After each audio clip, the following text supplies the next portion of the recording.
Hello and welcome to Chapter 3, Block 2. Getting started with UCINet. In this block, I'm going to show you how to enter data. But first, Fizz! This is one of my cutie little baby kitties. Actually, he's 15 years old, though. I call him Grandpa or Curmudgeon. And this is how I often find him laying like a piece of liquid or a bit of liquid, just checking things out, being human-like. Crazy, crazy. All right. Let's get to the real stuff. Entering data in UCINet. As you will see here, I have two red arrows pointing to two different buttons on your menu. One of them is an Excel button and one of them is a UCINet. So there's two different ways to enter data. And as we go along, I'll show you or give you, from my experience of using this program for over 10 years, what I think are the most efficient ways, but you always feel comfortable and do it the way that is best for you. All right, so let's begin by entering our data in UCINet using Excel, okay? So here is a static picture of an Excel spreadsheet. You guys should all be familiar with this. And I'll just say right now, to me, it's easiest to enter your data in Excel and make it into a UCINet file, and I'll show you how to do that too. And then as well, in Chapter 4, we'll learn more and you will have a lab on how to enter data that will help you get used to doing this faster and faster and faster. So if you don't get it right off the bat as I'm showing you this, don't worry, because there will be exercises for you to work on. Plus we will, in Chapter 4. All right, so let's begin by entering a data set in Excel. So open your Excel worksheet and open a blank worksheet. I'm going to make a really tiny, quick network just to show you how to enter stuff. When you enter a matrix or a binary one-mode network, which is what you'll be doing, you always want to start with the second row. And remember, we go from rows across when we enter our data. But first, we want to enter all of the actors in our network. So we're going to do an ego network. I'm going to do Omar Hamami. I'm going to do family member 1. Actually, I'm not even going to make it. I'm going to do friend 2 and Imam 1. We're going to make this very, very simple. One of the things, though, remember that your network will be much bigger than this, and sometimes, and don't worry about this because yours won't be like this, but sometimes you can have networks that are thousands of individuals or thousands of entities large. In a one-mode network, you're going to have a square matrix, meaning that everybody that's in the rows is going to also be represented in the columns in the same order. All right, so it's going to be exactly the same. Now, say you have a network of 70. You don't want to have to enter all the rows and then enter all the columns. Well, there's an easy way around that. So what you want to do is you want to highlight the first entry into your network, click and hold down the Shift button, and click on the last entry, and now all 4 of your network members are entered into, or are highlighted. Right click in the highlighted area, click on copy, move up to the second column B,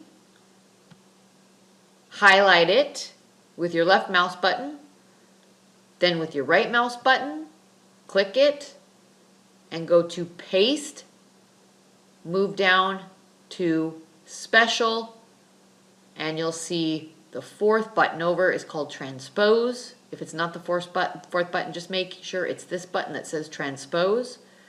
Click on it, and it directly copies everybody that was in the rows in the columns. And it does it in the same, it spells them the same way, in the same order, and everybody that's in the rows is now represented in the columns. So now let's enter data into what's called a binary matrix. And you guys will be working with binary matrices. So you'll be dealing with zeros and ones for a main network data, meaning 0 is an absence of a tie and 1 is the presence of a tie. Remember in Chapter 2 I talked about self-knowing. In our case, we are not going to count self-knowing, so Omar is not a tie to himself, so we'll put a 0 there. This is an ego network. We'll get into those later on in the semester in more detail, but for now, the ego network is looking at one individual and all of their ties. And so when you have an ego, and Omar is our ego, is who our network is focused on, he will be tied to everybody in the network. So you can go across, start with row 1 and move across and enter your data. 0 for lack of a tie, 1 for presence of a tie. In this particular network, we're going to say that the relationship or the tie is based on who knows whom. And we're going to assume that if one person knows the other, that other person also knows the person who knew them.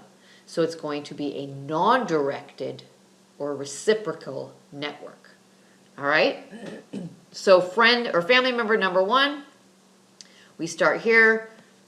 You can use your arrow key. Does family number 1 know Omar? Yes, he does, or she does.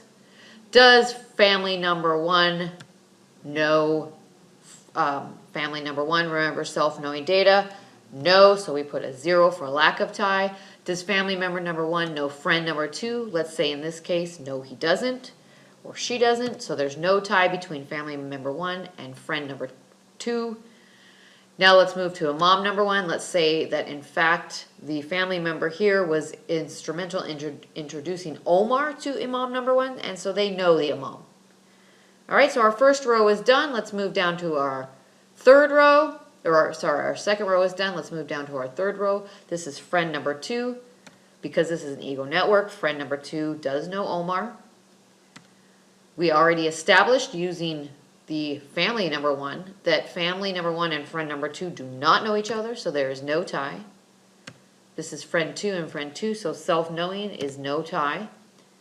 And let's say that both Omar and friend number 2 attended the same religious place with the same imam, and so they do know each other. So we'll make a presence of a tie there. All right, and now we move to imam, and we already know because Omar is the ego, the imam and Omar do know each other. The imam and family member do know each other, as we already established in the family member row right here. They were the ones that introduced Omar, okay?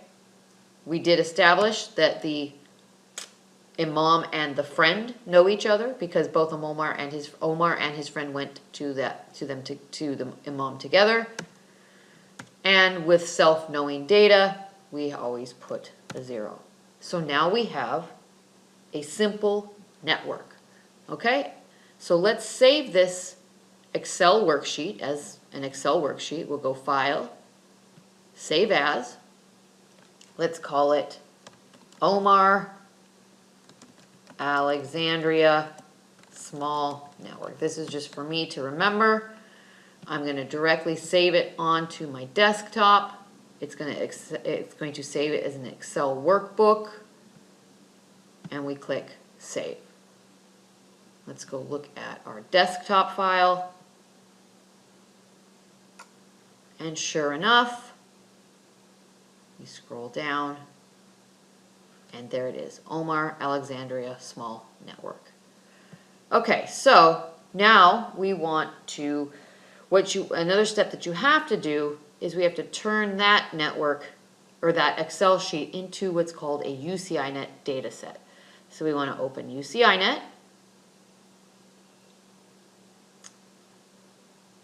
We click on the Excel matrix editor. Okay, so you can directly enter into here whatever is easier for you. For me, because this is literally an Excel spreadsheet, I just always open up an Excel workbook because I'm just used to doing that. So I now want to open my Excel file that I just saved. So we go Open and move down to Open Excel File. I saved it on my desktop, so it goes right there. You can double click on it and look. Here is our network matrix that we just entered into Excel. But in order to use it in UCINet and NetDraw, we need to save it as what's known as a UCINet file, okay? So we go now to Save Workbook, Save Active Sheet, as UCINet dataset. So it's the second choice down under Save. So Save active sheet as UCINet dataset. As you'll notice here, it says Save as type UCINet files. This is exactly what we want. So let's call it Omar Alexandria Small Network. Okay, and again, I'm going to save this on my desktop just to make it easy. You save wherever all of your data is so that it's easily accessible. And now we save. So we can close this. We can close the Excel matrix editor. And now we want to see if we in fact have our saved UCINet dataset. So go to My Computer. In my case, it's on desktop. I'm going to scroll down and start looking at things, and there it is. And you will notice, as I want to show you, that there are two files when we have UCINet datasets. This is going to be extensions #h and #h and #d. We'll learn more about that later, but for now, know that when you have a UCINet data set, it is going to have two files, and both files are always needed to open it in UCINet and or NetDraw. So first, let's open this in UCINet just to see if it works. We'll go to, let me show you again, sorry, we'll go to our UCINet matrix editor, go to File, Open. I have mine on my desktop. Omar Alexandria Small Network. Highlight it, click Open, and sure enough, there is our network in the matrix, the UCINet matrix editor. Let's close that, and now let's see if it opens in NetDraw. Let's see what this little guy looks like. This is our NetDraw visual, and we're going to get into this more in the next block. So we click on this, we get another program called NetDraw. We want to open this file, so you go File, Open. We want to open the UCINet dataset. And it's a one-mode network. It's not attribute data, it's not a two-mode network, and it's not coordinates. So click on the top option, Network. You get a file box, an open data file box to find your data. Go to the Browse button. I put, again, mine on my desktop. Omar Alexandria Small Network. Double click on it. Now it shows up in here in the #h. Click OK. And I know it's not beautiful, but there is our visualized network that we created.